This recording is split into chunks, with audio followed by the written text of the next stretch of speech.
Hi, I'm Rahel Philipose, and you are listening to Three Things, the Indian Express news show. In this episode, we talk about how members of a housing society came together to help a security guard accused of rape and murder. We also talk about the consequences of the rising global prices of fertilizers and their raw materials. But first, we talk about the Prime Minister's Independence Day speech.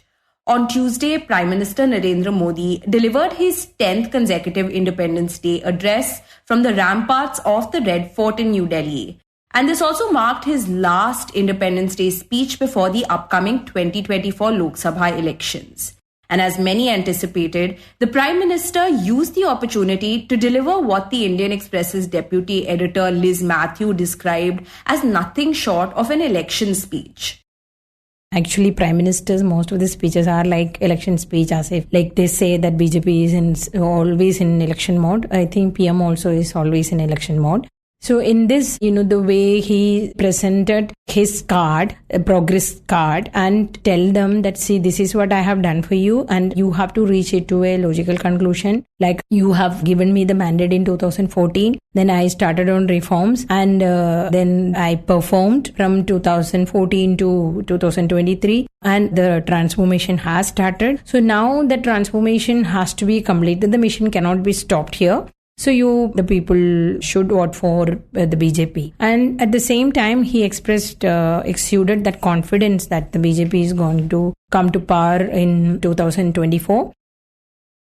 और अगली बार 15 अगस्त को इसी लाल किले से मैं आपको देश की उपलब्धियां, आपके सामर्थ्य, आपके संकल्प, उसमें हुई प्रगति, उसकी जो सफलता है, उसके गौरवगान, उससे भी अधिक आत्मविश्वास के सामने आपके सामने मैं प्रस्तुत करूंगा. In a way, it is a very psychological move, like any political leader will do that and they will say that we are coming back to power. That is not just a self-assurance, also to an assurance to the cadre and also giving a lot of confidence to the cadre and the people, the electorate. Now, in the Prime Minister's national address, two hot-button issues took the center stage: the situation unfolding in Manipur and the rampant inflation. These are both issues for which his government has faced considerable criticism in the past. And so, very early on in his speech, the Prime Minister addressed the situation in the northeastern state of Manipur, which has witnessed widespread violence over the last few months due to an ethnic conflict between the dominant Meitei and Kuki tribes. पिछले कुछ सप्ताह north east में, विशेषकर मणिपुर में और हिंदुस्तान के भी अन्य कुछ भागों में, लेकिन विशेषकर मणिपुर में जो हिंसा का दौर चला, कई लोगों को अपना जीवन खोना पड़ा, मां बेटियों के सम्मान के साथ खिलवाड़ हुआ. Now, it's important to note that prior to his address in Lok Sabha earlier this month, where he spoke about the violence, the Prime Minister had faced criticism from the opposition for his silence on the issue. However, according to Liz, his mention of Manipur in his Independence Day speech had little to do with the criticism. I don't think that Modi is a leader who would respond to criticism and make some changes in his speech or in the order of what he wants to say. If he had any such inclination, he would have done it on the floor of the house when the opposition has been asking. So he mentioned in the beginning itself, it's also because it is a larger, he's addressing the nation, which is watched by entire world, whoever is interested in Indian politics will be. So if he hadn't mentioned about Manipur initially, it would have drawn some criticism from outside world also. It's not just the opposition in India. That is one reason. And also, but he did not say anything concrete in Manipur about how the government is going about, what is the plan there, nothing. They might say that, this is not something that you should tell others, but at least there is not even a blueprint, nothing. He just said that whatever happened was bad. Okay, we are working on it and we'll be continue to work and peace is the only solution. That's not like sun rises in the east, like statement. The peace is the only solution. But how will you bring peace in a state where the two communities have developed this kind of division where a lot of people who are observing Manipur and the politicians who have visited there are saying irreparable. So that is the question. So I don't think by just saying that, he just plucked that chance of people to raise finger at him from the larger constituents. The Prime Minister then addressed the issue of inflation, which he linked to the adverse impact of the COVID-19 pandemic and the Russia-Ukraine war. He also announced various new schemes to boost employment opportunities and reduce the cost of essential services like healthcare. मुझे तो मेरे देशवासियों को महंगाई की बोझ कम से कम हो, इस दिशा में और भी कदम उठाने हैं और हम उस कदम को उठा के रहेंगे. Now, Prime Minister Modi's remarks came at a time when many fear that the rising inflation could potentially dent the BJP's middle-class support base.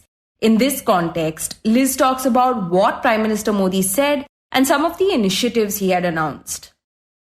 Here he tried to blame the outside forces, which he hasn't done so far. He said that like the stuff we are importing, we are importing the inflation also. He said there will be more measures. We have been taking some measures, but there will be more measures in the coming days to give the general public a relief. And of course, for the middle class and all, he's talked about the Jan Aushadhi, because the price of the medicine when you are, and many in the government knows that Ayushman Bharat is not the only way that, but you should have. So he said that the number of Jan Aushadhi Kendras will be increased, and also to address the lower strata of society. And keeping in line with his party's focus on their women support base, Liz said that like in his previous Independence Day addresses, the Prime Minister also spoke about Nari Shakti or women empowerment. And here he was more talking about how Indian women, he said even G20 had taken note of how Indian women have come up, whether it is civil aviation, whether it is scientific research and all. So he was harping on that point, we have created an environment for the women to come up. And so in this way, Liz says the Prime Minister managed to address all his constituencies. And while the themes of his speech were along expected lines, there were some phrases he used that were quite unusual for the Prime Minister. There was nothing unusual other than 2-3 phrases he said. There was a departure from what he said, this Bhaiyo Behno, which we know that it had triggered a lot of memes. And he has been using that. It has become a kind of signature trademark for him. But he has departed from it. We could see that he made deliberate attempt to, in many times he was little fumbling, he was about to say Bhaiyo Behno. Then he said, no, Parivarjano. Tere priya 140 crore परिवारजन. Then also, every speech, if you go back, you will see that he would say that Sabka Saath, Sabka Vikas. That was not this time. Instead, he said, Sarvajan Hitaye, Sarvajan Sukhaye. So it's welfare for all and all. So this is in a way it was little contradictory, which I said, because one government which keeps talking against this so-called welfare measures, or they said the freebies, they call it freebies, but only when the opposition governments does it is freebies, and when the BJP government does it, it is welfare measures. So there also it was slightly ironical for me. While the Prime Minister took subtle jibes at the opposition in his speech, raising issues like dynastic politics and corruption, Liz says there was no direct mention of the recently formed opposition-led India bloc. That was another surprise in his speech. I, as a political reporter, expected him to say something about India bloc and opposition, considering the kind of diatribe which was the kind of attack, the vehement attack he himself and the party leaders been indulging in against this India bloc. This time he did not, he just talked about the usual nepotism, dynasty, family politics and all. He didn't take many swipes on the opposition. I felt that his speech was more you focus on me and my achievements and my work. And Liz says that what stood out to her is how futuristic Modi's message was to the nation, which went beyond the current issues that the country is facing. It is more a futuristic thing. So he said that from 2014, and he was very precise that everything happened from 2014. So he did not take into consideration that there is a continuity in terms of development and there is a continuity in terms of challenges also. It's not that, the challenges he facing is something that he brought in. The challenges has been there. The same way, the development also, that nothing has started just like out of blue. That visible development thing, BJP is giving a lot of focus on that. Unlike the previous governments, like for example, the parliament building. Parliament building, I don't think any other government would have just expedited it, done it so fast. So that, the BJP believes in showing, like this is what we have done. So, but the other parties had hesitated, like, we have a lot of other progress to make, or a lot of other development to go forward to. So, we should not focus on, or we should not spend money, or we should not emphasize on such, optics. But BJP is not like that. That is the approach of the party. To sum up, what he said was like, I have done this much. I have this. This is what he also said about how India became a Vishwamitra, and also how India's time has come. There is no ifs and buts now. Like now, this is time of India that we can't drop the ball. That's the message he has given.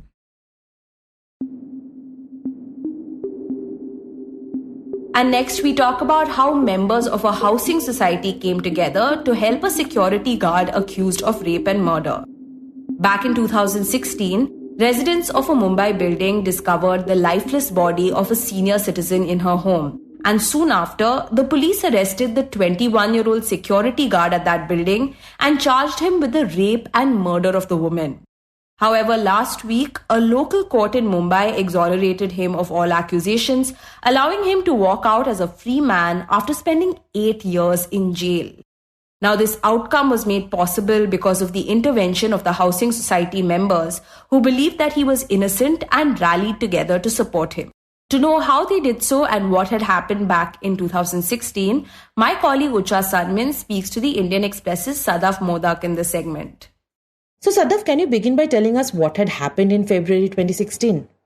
Right. So on February 11, 2016, a 75-year-old woman was found murdered in her house in the western suburbs of Mumbai. She lived with her husband in the house, and he had left for work early morning. He tried to get in touch with her after about half an hour, 45 minutes, and she wasn't picking up the phone. So he sent his grandson to check, and he also found her unresponsive to the doorbell. After that, he opened a bedroom window and saw that she was lying on the floor in blood.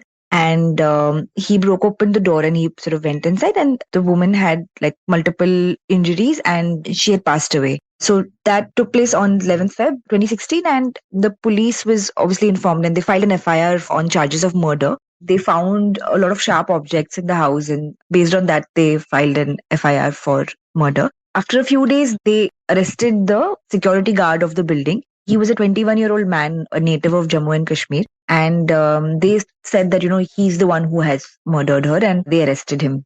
And can you tell us what led the police to believe that the guard committed the murder? So the incident took place on 11th of February, right? And he was arrested on March 3rd.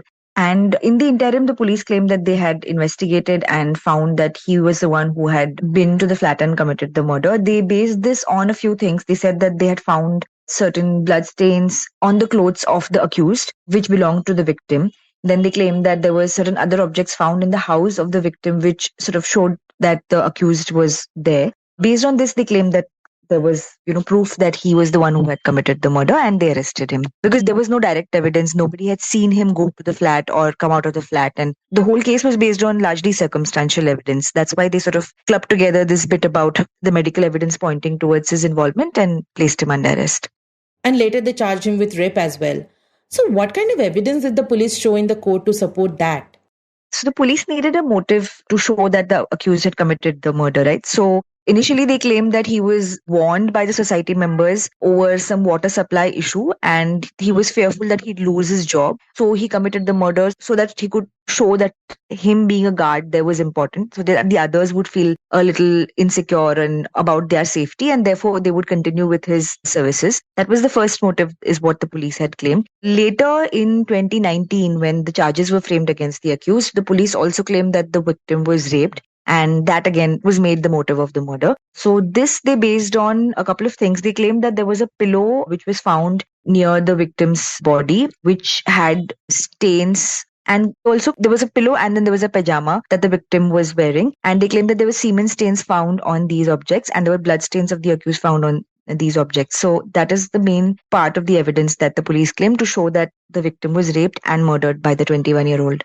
But there were some disputes regarding that evidence as well, right? Right. So during the trial, the defense lawyers said that there were multiple irregularities with the police's probe. Firstly, they claimed that while a picture taken immediately after the murder, when the police reached the spot during their initial investigation, showed that the pillow and the pajama were right there, like when the victim was found, and yet that they had shown those objects to be seized. They had not shown those objects to be seized at that particular point in time and claimed to have seized them much later. Like the pajama was seized, I think, on the 20th of February, and the pillow was seized around later in March. So that is the first thing they said, that they said that it was a very obvious kind of evidence because later on it was claimed that semen stains were found on them. Then why would the police not seize it right away? And they claim that this showed that, there was space for manipulation because had they seized it immediately and immediately sent it to the forensic science laboratory, if there was presence of anything that led to the accused, it would have shown immediately. But that time frame they claimed gave enough space for the police to manipulate evidence. That was the first claim by the defense. They also claimed that while the police had said that the accused was absconding immediately after the crime and therefore he was believed to be one of the main suspects, the evidence showed that that was not the case. The building members themselves had seen the accused to have been taken to the police station after the murder. They said that from 11th of February to 21st of February for 10 days, he was in the custody of the police. He was under illegal detention because you're not allowed to keep a person suspected of a crime for more than 24 hours without producing him before a court. So that they claimed showed that he was in the custody of the police, and therefore that whole theory about him having absconded after the murder is not true. And they also claimed that there was CCTV footage which showed that the accused was seen elsewhere at the time of the murder. He was seen going from one wing to the other, and the CCTV footage itself was not produced before the court by the police. So these were the major irregularities that the defense had pointed out during the trial. And the members of the society where the murder took place, they also came to help him. So tell us what kind of intervention they made.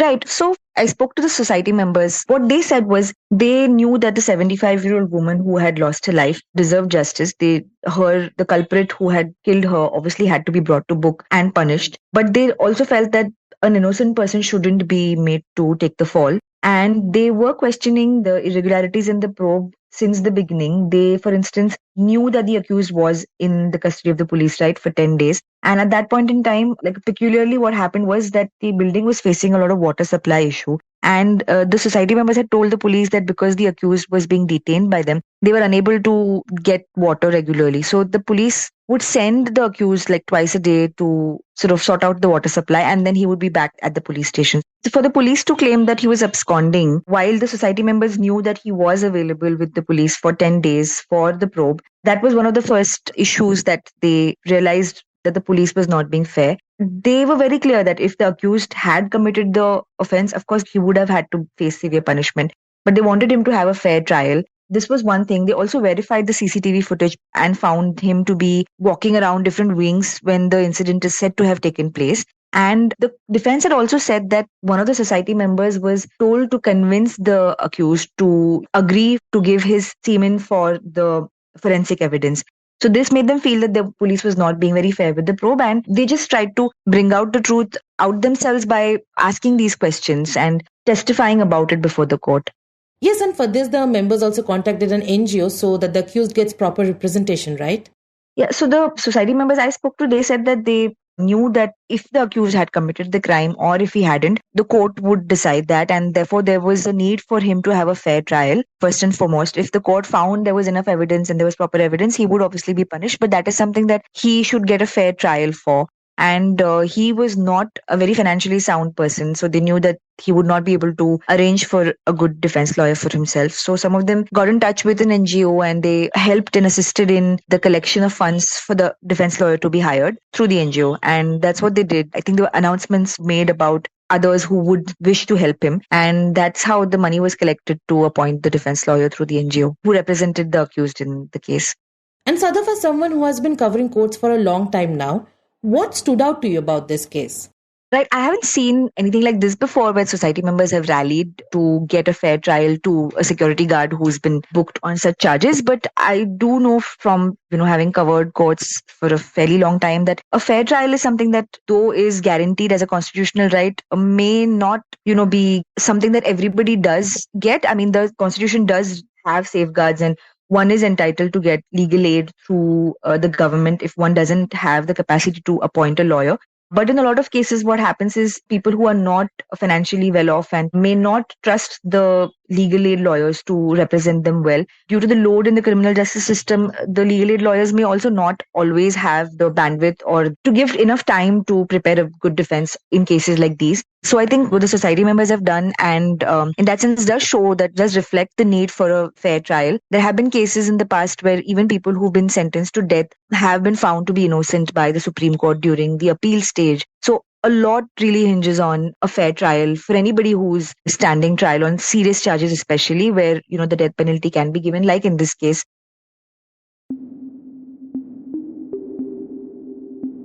And finally, we talk about the rising global prices of fertilizers and their raw materials.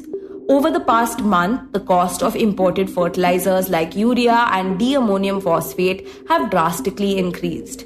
When we spoke to the Indian Express's Harish Damodaran, he said that this is because oil prices have increased across the world. I think global fertilizer prices have moved in tandem with global oil prices. And we know that Brent, crude, etc., the prices have been going up in the last, say, about 1.5 months kind of a thing. So the main reason is that fertilizer prices track oil prices. And oil prices are hardening, and therefore fertilizer prices have also started hardening. Harish explains that another reason for the price increase is the escalating tensions in Ukraine, which has been embroiled in a war with Russia for the past 17 months. Again, you have the Russian attacks being renewed. So what we had taken for granted that fertilizer prices are going to be low, or rather they won't climb again. I think that is one assumption which has been upended now in the last, say, 15, 20 days. Now, an increase in global fertilizer prices will have far-reaching consequences for not only Indian farmers who need them to produce crops, but also the average Indian citizen.